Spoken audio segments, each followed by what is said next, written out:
You go.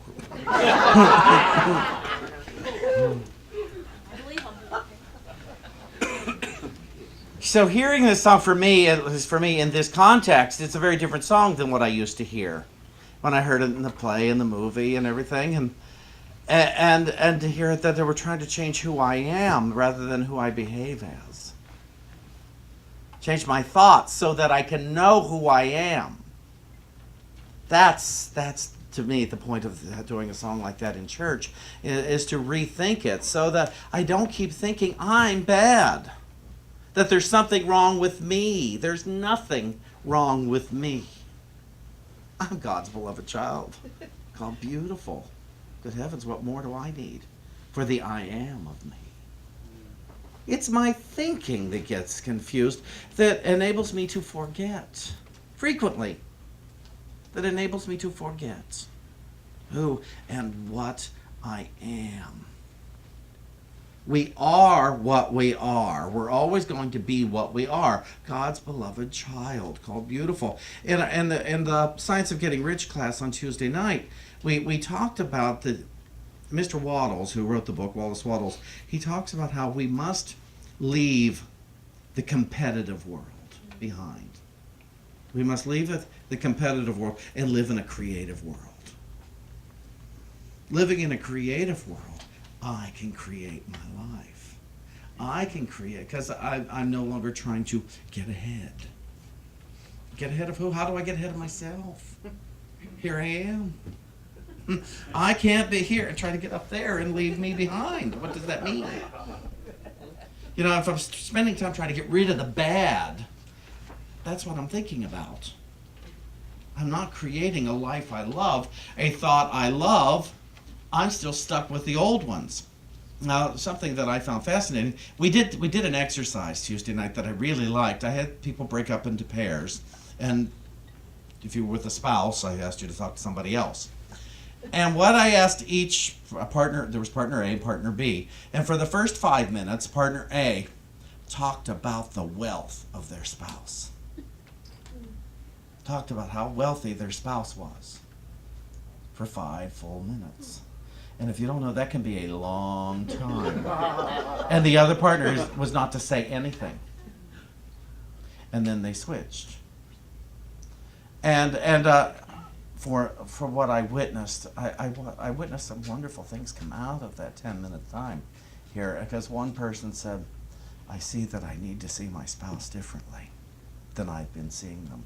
I've been seeing them in competition as opposed to seeing their magnificence. I'm using different words, but that's really what it came down to.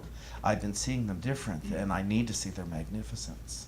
I need to see who they are and how they are succeeding, rather than as a hurdle, as a competitor, as if my spouse could get ahead of me.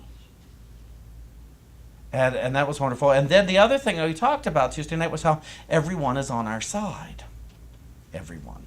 And the exercise I offered was, when you get in the car tonight to drive home, today it'll be this afternoon, and unless you're staying here all day, which is fine, let me know, and declare, every driver on this road is on my side and anxious for me to succeed. And I am anxious for every driver on this road to succeed, and I'm on their side. And then I said, every passenger in every car on this road is on my side and anxious for me to succeed, and I am on every passenger's side and anxious for them to succeed. A wonderful exercise. And we leave here, and I pull on the side street here by B.J. Ryan's. I'm going to take the shortcut to get home, and there's a lot of cars parked, and I made the left turn, and a car came barreling out behind B.J. Ryan's. I slammed on those brakes, committed to having a full frontal collision. This close, we stopped to each other.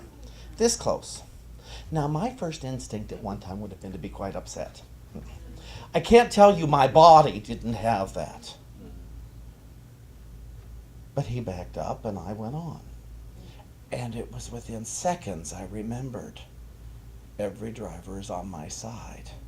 And I thought, oh, I remembered that. That was 25 minutes ago I talked about that in class, and I still remember it.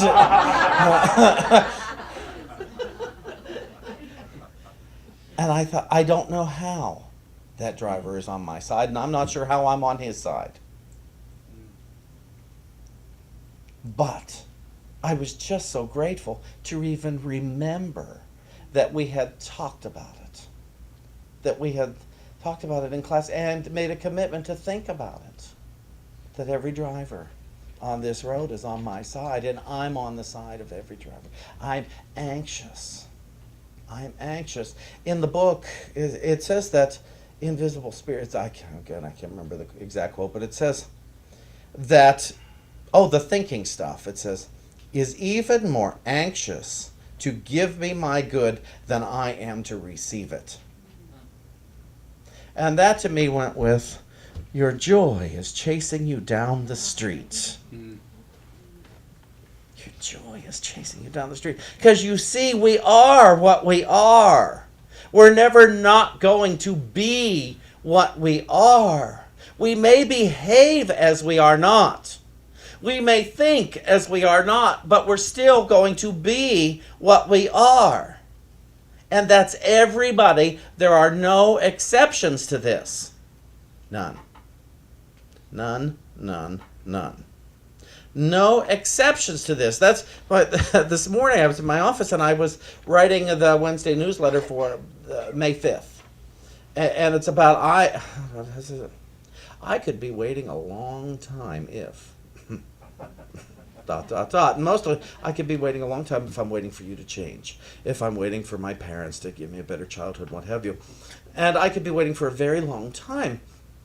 And so, writing this letter, and it's like, oh, my good is here now. And that's the whole point of it, because I am that I am. And then I come out, and the candle thing gets knocked over. And see, we do stuff. We make a commitment to our good, and then everything unlike our good shows up immediately. Everything unlike it. Every driver is on my side. Really?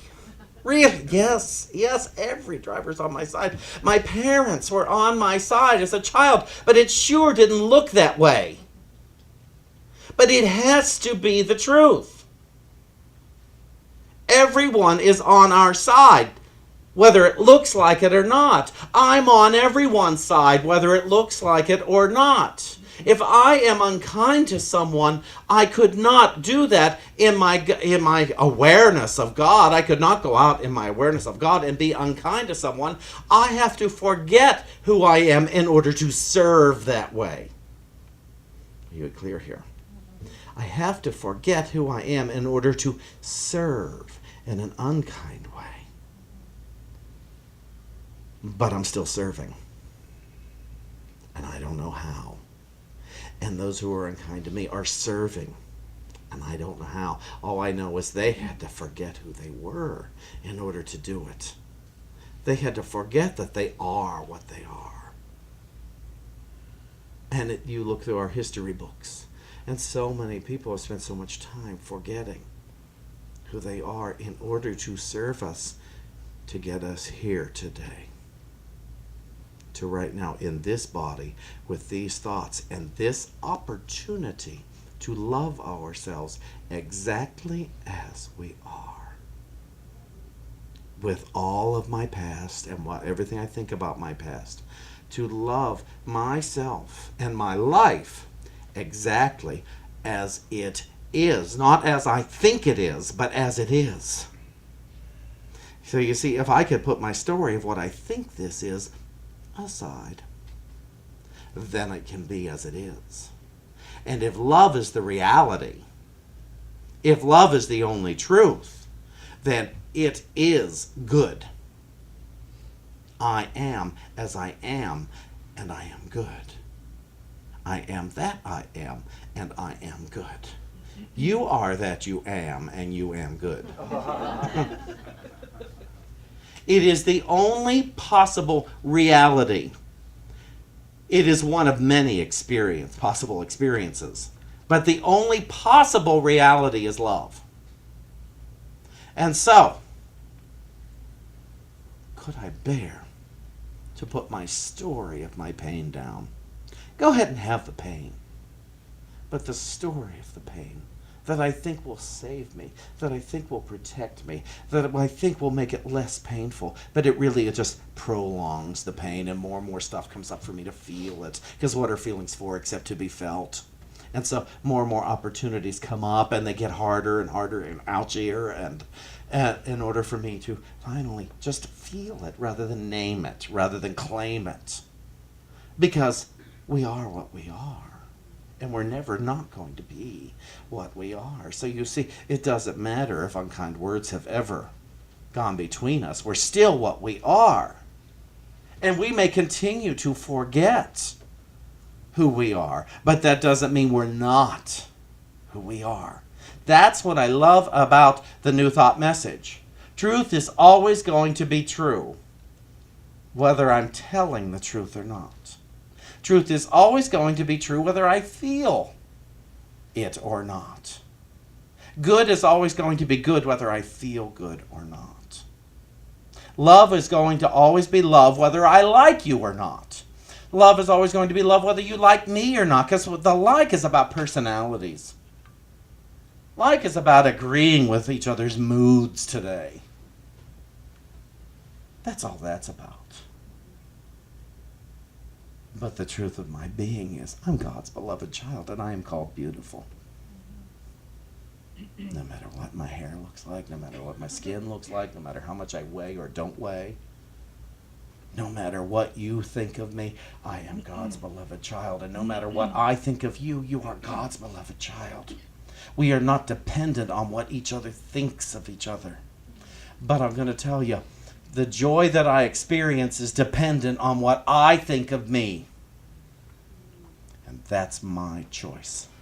And I'm going to tell you, all of us are plenty old in this room, that we are not dependent on what our parents thought of us or what our parents thought of themselves,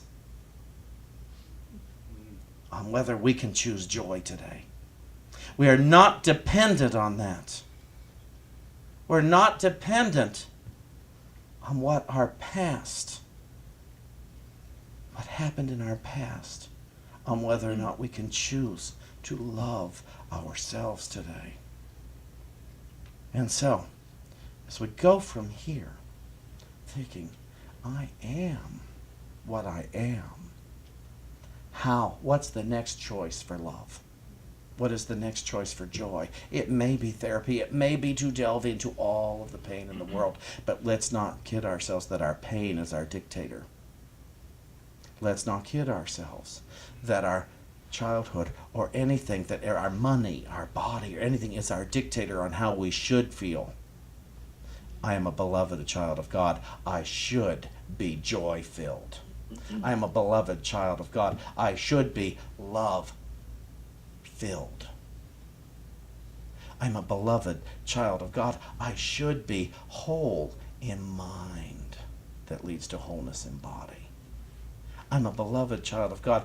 I should be in the consciousness of wealth. I'm a beloved child of God.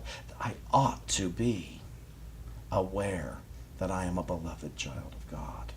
And then I'm safe to do all the healing work. Then I'm safe, because none of that can help make me forget who and what I am.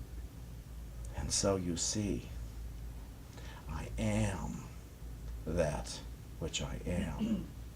I am a beloved child of God, and I am called beautiful. I am a beloved child of God, and I am called beautiful. Would you say that with me?